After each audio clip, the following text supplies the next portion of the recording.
Today we're going to talk about 4.1. 4.1, 4.2, and 4.3 are all solving the same thing. They're solving systems of linear equations. It's just they're using a different technique in each section. You will be required on your test to at least do one with solving by substitution and at least one solving by elimination. So there will at least be one of both of those that you're asked to do. What's helpful about 4.1 is they go over again so you understand what our actual goal is for these. So remember when we're solving a linear equation, we're graphing it, it actually has an arrow on both ends, which means it has infinitely many solutions. But when we look at a pair, which is what we're going to be considering in this class, of linear equations at the same time, we are saying what makes both of them true. So we have here on the top of the page 3 types of answers. The first one is the most common, where if I were to sketch both of the linear equations, they're going to intersect at one point. This type of solution is called a consistent solution, since we get an answer, and an independent equations because we get one solution. So again here, my answer is one solution. I will get something like 2, 3 or -5, 7. It can be a fraction, it can be a decimal, but your goal here is to get an actual point. And most of the problems you're going to deal with are going to be this case. The second and third are what we call our special cases. So the first one gives you a visual idea here. This case, you notice there is not any type of spot where they're going to intersect because they are parallel lines. Since they are parallel lines, they will never intersect, so nothing makes them both true. So my answer here is no solution. This is an inconsistent system because I get no solution, but they are independent equations. Now, when we actually solve them, we're going to see something special happen, just like we saw with the special cases back on test 1. However, I do want you to remember, what does parallel lines mean? Parallel lines mean that we have the same slope. So that's going to be some way that we can actually see this special case. Going to my last one, this is actually where we have 2 different lines. They look different, but one is a multiple of the other. So they actually are the same line. So this one will have infinite number of solutions. It's consistent because we get an answer, but they are dependent equations because they are the same actual equation. Both of these special cases, when we actually solve for them in the next 2 sections, we're going to see that just like before, the variables will cancel out and we'll get numbers. So for my no solution, I will still get 2 equals 4, which is a false statement. For my same line, when I actually deal with solving them, I'm going to get 2 equals 2. I'm going to get a true statement. When we were dealing with one variable, we said no solution when it didn't work, which is the same thing here. If we had, where we had a true statement, we said all reals, but that was when I was dealing with one variable. So in this case, we're going to be dealing with infinite number of solutions on that number line, which would in this case be the actual equation of the line. So remember this section we're actually dealing with solving to do these problems. So again, we're going to go about this the same way. So as we did before, we're going to graph the first one, x minus y equals 3. So my x-intercept, which means plug in y equals 0. If I plug in y equals 0, that's going to essentially cancel out, gives me x equals 3. So I get 3, 0. That's my first point. And for my y-intercept, I'll just do it in a different color so you can see it. We plug in x equals 0 and solve.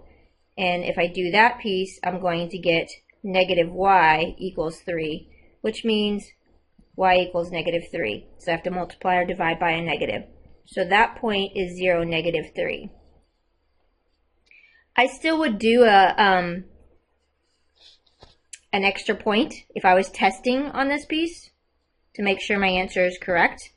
Another alternative, because it doesn't tell you how to graph, you could have taken this equation here put it in y equals mx plus b form. So if you did that, you would get, I'm going to leave that step for you to double check, but you would have gotten y equals x minus 3. You had to be careful with your signs. So this would have said, I have a y-intercept at 0, -3, which is the orange point.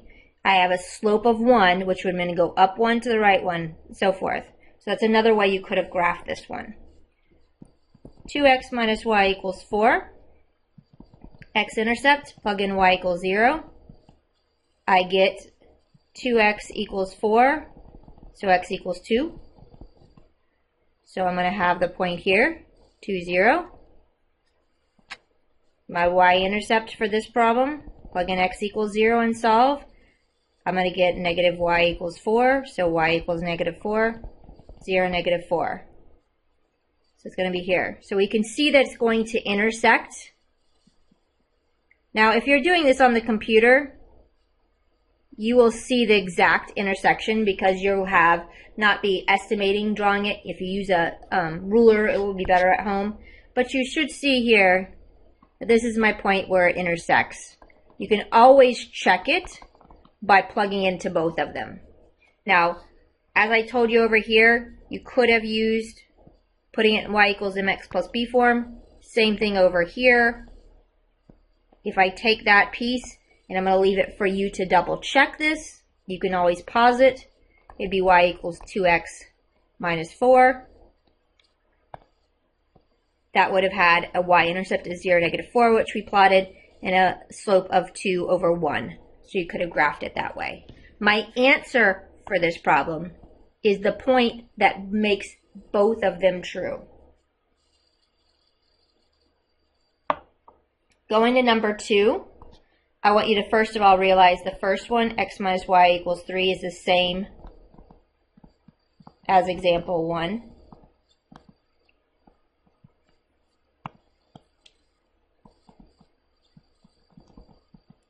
So I'm not going to have to rewrite all of those pieces. We had 3, 0, and we had -3, 0. So that was my line. The second equation here, negative x plus y equals -3, would be y equals x minus 3, because I would just add x to both sides. So this would mean my y-intercept would be 0, -3, which is here, okay, and then my slope would be 1, but I could solve this piece for my x-intercept, and so my x-intercept plugging in 0 for y, I would get x equals 3, which notice is the same line. So my answer here is infinite number of solutions. The true answer is to say any xy, which is an ordered pair, which is really what we're looking for here, where it's on the line. So if this are the case, you just take one of the two equations and you write it down if they both match. So this truly is my answer, but again, for this class, you just need to know that if they match, you have infinite number of solutions. So going to 3, 4, and 5, I really like these because this is, again, tying together some of the earlier sections, and it's making you stop and think. So they don't want you to solve these problems. They want you to actually figure out, just by looking at it, what would my answer be? Would my answer be they're identical, they're parallel, which means no solution, or the lines intersect at a single point? When you see the words parallel, it should automatically tell you we're looking at slope. So, if in this problem we solve them for y equals mx plus b, we can tell if the slopes are the same, we can tell if they're identical lines, and we can tell if the lines intersect at a single point. Okay, so refresher here. Parallel lines means same slope, but different y-intercept. So you may need to write that down. Parallel lines means same slope, different y-intercept. Because if they exactly match, that's an identical line.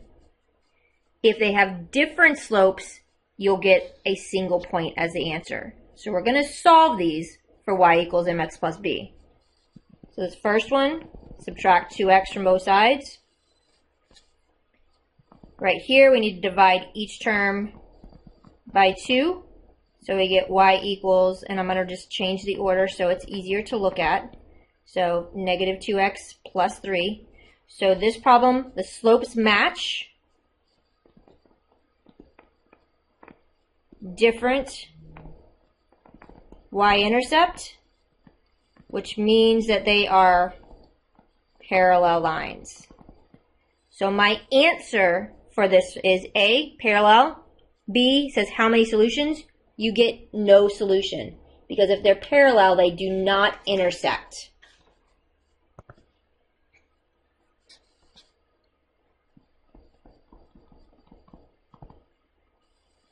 So going to number 4, I'm going to put each one of them into y equals mx plus b form. First one's pretty straightforward. Subtract 3x from both sides. The second one, we need to subtract 3x from both sides and then divide each term by 2, which gives me y equals a negative 3/2 x plus 3. We have a different slope, which means they will intersect at a single point. So we will have one solution. Number 5, we're going to first subtract 6x from both sides, divide both terms by 4, so I get negative 6/4 x plus 6/4, which means y equals a negative 3/2 x plus 3/2. So that's the first equation. Second equation I'm going to bring down here. Add 3 to both sides to move it, and then divide each term by 3, which gives me y equals a negative 2/3 x plus 1. What we should notice here is that they have a different slope. If they have a different slope, my answer is they intersect at a single point. There is one solution. I'm going to take this a step further. It didn't ask for it, but I want you to look at these. It's super easy to think, oh, these are perpendicular lines, but they're not perpendicular lines, because if I multiply those two slopes together, I get a positive 1 and not a negative 1. Just saying to tie some of the ideas together. Parallel means same slope, different y-intercept. If the slope is different, they will intersect at one point, and if they are the exact same line, it's identical lines, and you have infinite solutions.